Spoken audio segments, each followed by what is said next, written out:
when you create a sentence, there are two things that must be present: a subject and a predicate. You can include other things as well, but if one of those pieces is missing, your sentence is incomplete. In this video, we're going to focus on predicates. Specifically, we'll take a look at what simple predicates and complete predicates are. Let's get started.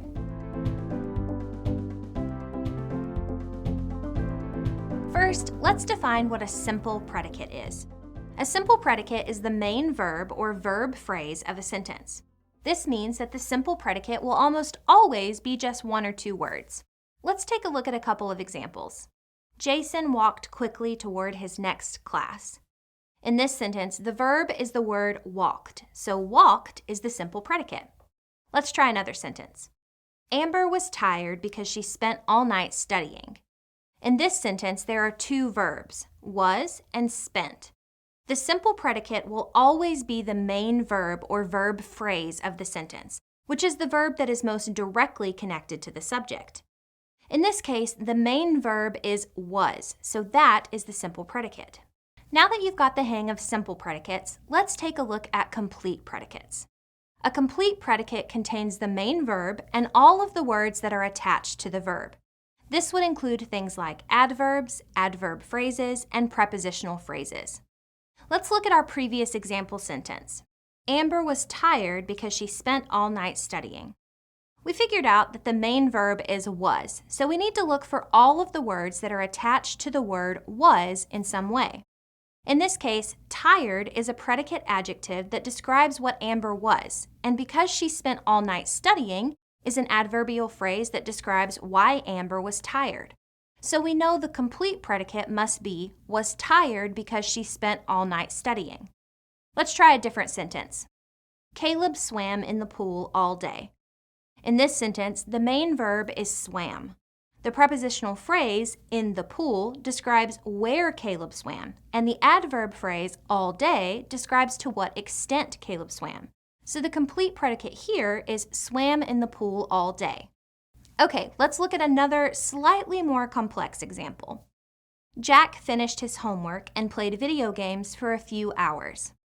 This sentence contains a compound predicate, which means that it contains two verbs that both share the same subject. The two verbs are finished and played. If we gather all of the words and phrases that are connected to this simple predicate, we get the complete predicate, finished his homework and played video games for a few hours. Okay, to wrap things up, let's go over a couple of review questions. Number 1, what is the simple predicate in the following sentence? The dog waited by the door for his owner to return home. A, return. B, waited. C, to return. D, the dog waited.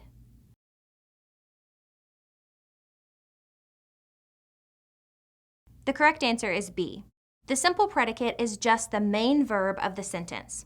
In this case, there are two verbs, waited and return. The verb waited is directly connected to the subject, dog, so we know it must be the main verb of the sentence. Number 2, what is the complete predicate in the following sentence?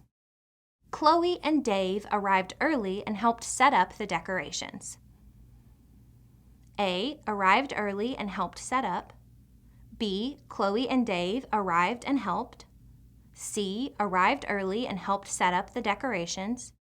Or D, Chloe and Dave set up the decorations.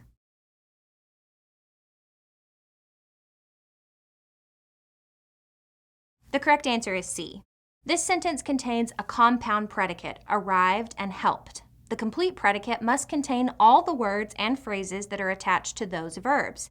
So the complete predicate is arrived early and helped set up the decorations.